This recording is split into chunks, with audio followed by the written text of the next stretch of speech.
Whoa, yeah, yeah. Whoa, yeah. Sa lumang mesa, may librong nakabukas. Pahina'y dilaw pero kwento'y matibay pa rin sa oras. Sinawakan ko parang ako'y binalik sa mga alaala kong matagal nang nakakubli. Bawat pahina may saya't luha, may mga tagpong gusto mong ulitin pa. May mali, may tama, may mga pagkukulang, pero lahat siyang parte ng kwento ng buhay na pinagdadaanan. Hindi mo pwedeng laktawan ng sakit, kasi doon ka natututo kung paano maging matibay at legit. Sa bawat pahina na iyong binubuklat, may bagong aral na dapat mong yakapin sa bawat hakbang. Sa bawat kwento na aking nabasa, sarili ko rin ang nakita ko pala. Buhay ko'y parang isang libro, ako ang may hawak ng bawat kwento. Sa bawat pahina na aking isinusulat, pangarap ko'y unti-unting nahuhubog at tumagal. Hindi pa tapos ang istorya ko, may mga pahina pang di ko pa sinusulat ang totoo. Kahit ilang beses akong nagkamali, may pagkakataon pa rin para bumawi. Pare maniwala ka lagi, hindi ko nababalikan ng pahinang tapos na, pero dadalhin ko ang aral na iniwan niya. Sa bawat bagong araw, panibagong simula, panibagong pahina na puno ng pag-asa. Kung sakaling dumilim ang eksena, ako pa rin ang susulat kung paano magwawakas ang kwento ko, diba? Hindi ako titigil kahit mahirap, dahil ang kwento ko'y ako ang may hawak. Hindi mahalaga kung gaano pa kapal ang libro mo, basta totoo ang laman. Sa bawat pahina na puno ng laban, doon nabubuo ang tunay mong pangalan.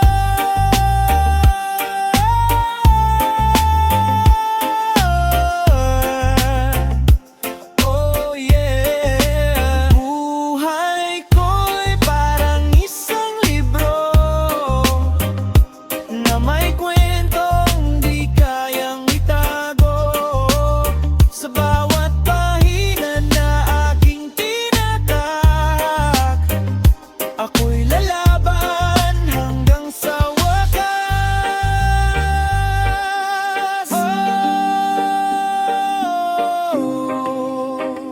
Yeah, yeah. Isulat mo ang kwento mo, huwag mong hayayang iba ang humawak,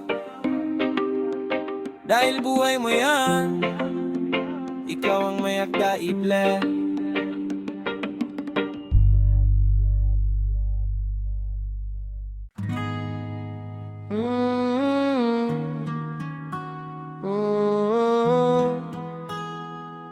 Yeah.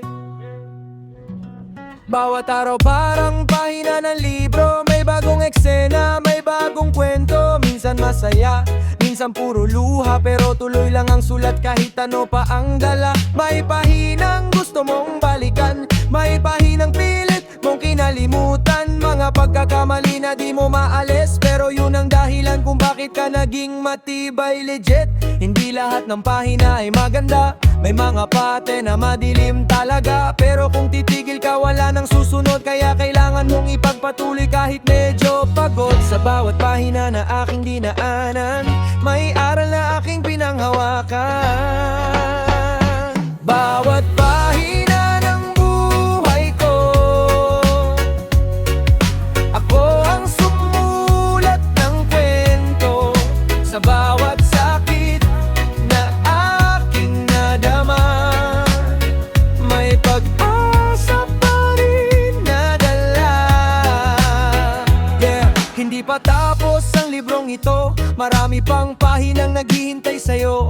Pwede mong baguhin ang takbo ng kwento kung pipiliin mong tumayo. Kahit mahirap bro, isulat mo ang saya, isulat ang laban, isulat ang pangarap na gusto mong makamtan. Kahit gaano kahirap ang eksena, ikaw pa rin ang may kontrol sa susunod na pahina. At kung dumating ang araw na ikaw ay manghina, balikan mo lang ang mga pahina, makikita mo kung gaano ka katatag. Sa bawat laban na iyong nilampasan, sa bawat yugto ng landas, ang pahina ay hindi lang tinta, kundi kwento ng puso puso at kaluluwa. Sa bawat sulat na iyong ginagawa, doon nabubuo ang tunay mong halaga. Sa bawat pahina na aking dinaanan, may aral na aking pinanghahapan. Bawat pahina ng buhay ko, ako ang sumulat ng kwento. Sa bawat sakit na aking nadama, may pag-asa pa rin na dala. Bawat pahina ako'y lalaban, sa bawat kwento na aking isusulat sa daan. Sa gitna ng dilim at liwanag, ako'y magpapatuloy, di na uurong pa. Huwag kang matakot magsulat, kahit magkamali, okay lang yan. Dahil bawat pahina may saysay kailan. Bawat pahina ng buhay ko, ako ang sumulat ng kwento. Sa bawat sakit na aking nadama, may pag-asa pa rin na dala. Bawat pahina ako'y lalaban, sa bawat kwento na aking isusulat sa daan. Sa gitna ng dilim at liwanag, ako'y magpapatuloy, di na uurong. Huwag kang matakot magsulat, kahit magkamali, okay lang yan. Dahil bawat pahina may saysay laylan.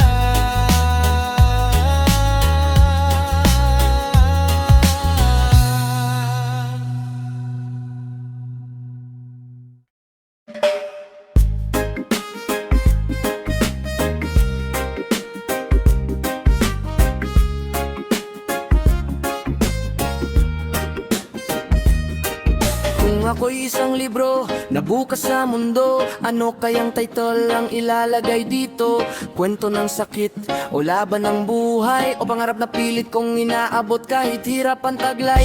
Sa bawat araw na aking tinatahak, parang sinusulat ko ang pamagat sa bawat hakbang. Pero minsan di ko alam kung saan patungo, kung anong kwento ba ang binubuo ng puso ko. May mga araw na gusto kong sumuko, palitan ng title, takasan ng mundo. Pero sa bawat pagkadapat luha, may bumubulong, ituloy mo lang, kaya mo pa. Sa bawat kabanata ng buhay, unti-unting nabubuo ang tunay. Ano ang pamagat ng kwento ko? Ako ba'y babagsak o tatayo rito? Sa bawat laban na aking pinili, ako ang magsusulat ng sarili kong story. Anong pamagat ng kwento ko? Ako ba'y babagsak o tatayo rito? Sa bawat laban na aking pinili, ako ang magsusulat ng sarili kong story.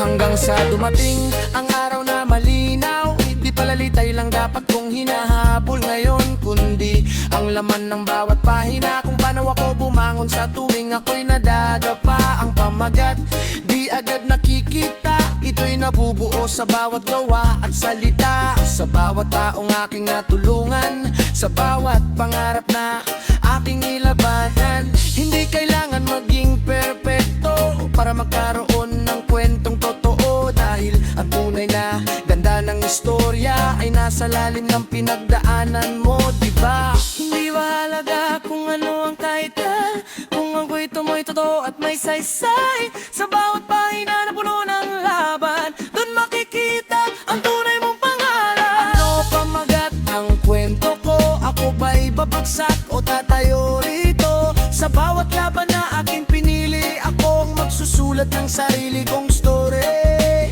Anong pamagat ng kwento ko? Ako ba'y babagsak o tatayo rito? Sa bawat laban na aking pinili, ako ang magsusulat ng sarili kong story. Ako ang pamagat ng kwento ko. Sa bawat galaw, sa bawat puso, hindi na ako maghahanap pa. Dahil ako mismo ang kahulugan ng aking tadhana.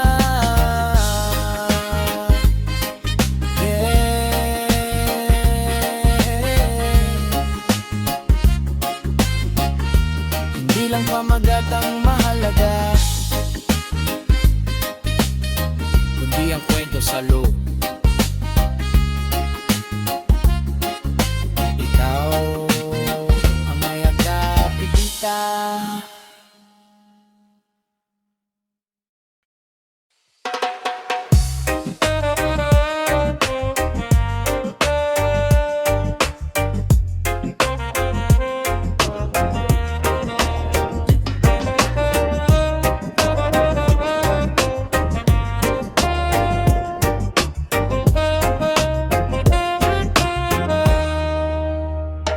Sa bawat salita na aking binibitawan, di ko akalaing may bigat na dinadalayan. Minsan biro, minsan galit ang tono, pero sa iba sugat na di basta naghihilom. Totoo, may mga salitang di ko na mabawi. Kahit sabihin kong sorry, may marka pa rin sa gabi. Isang pangungusap, kayang magbabagsak ng taong tahimik lang pero sa loob ay wasak.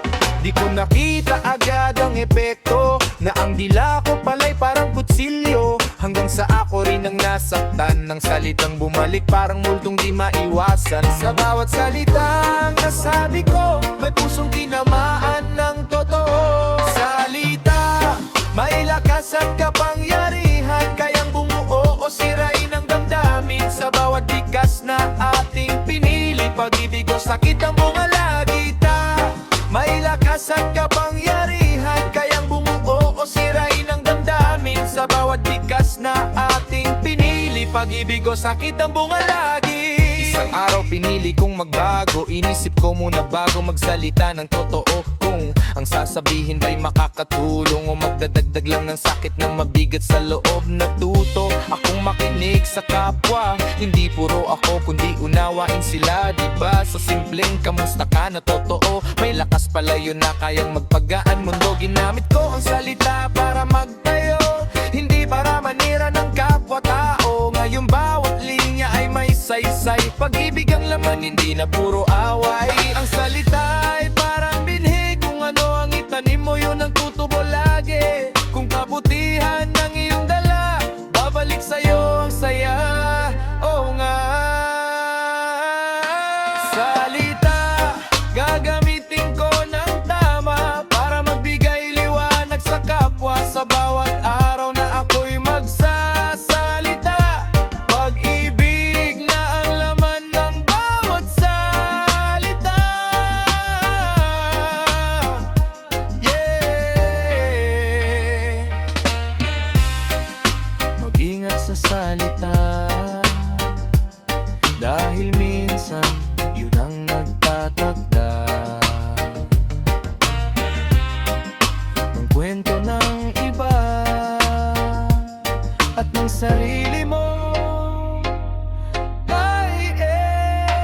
Salita, may lakas at kapangyarihan, kayang bumuo o sirain ang damdamin. Sa bawat bigkas na ating pinili, pag-ibig o sakit ang bungalagita. May lakas at kapangyarihan, kayang bumuo o sirain ang damdamin. Sa bawat bigkas na ating pinili, pag-ibig o sakit ang bungalagi.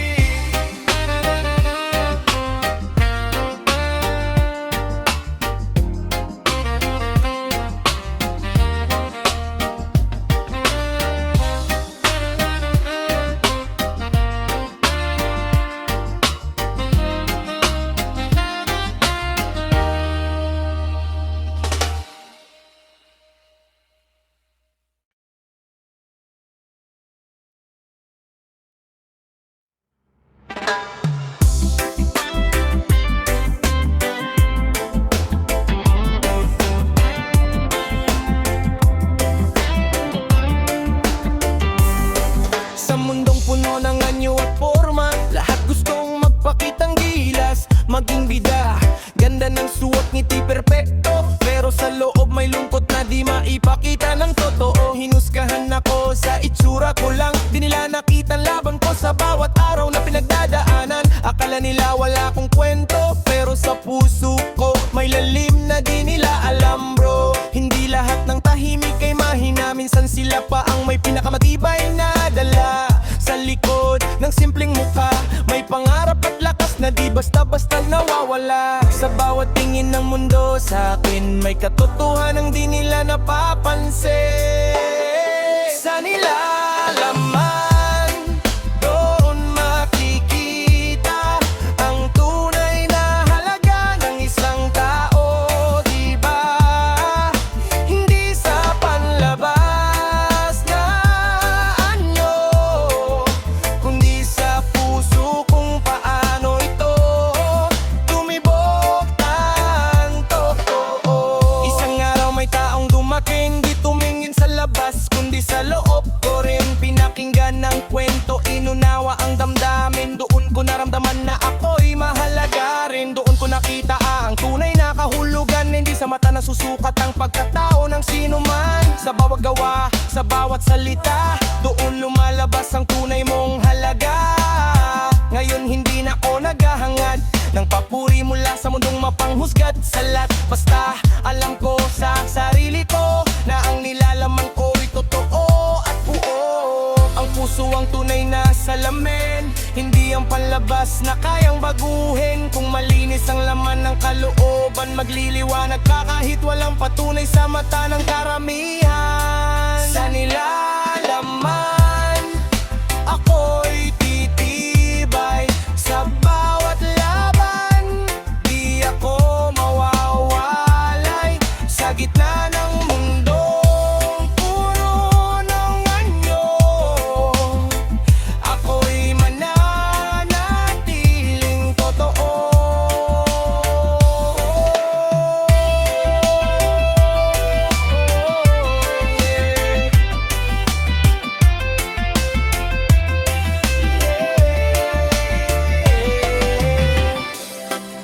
Hindi sa nakikita,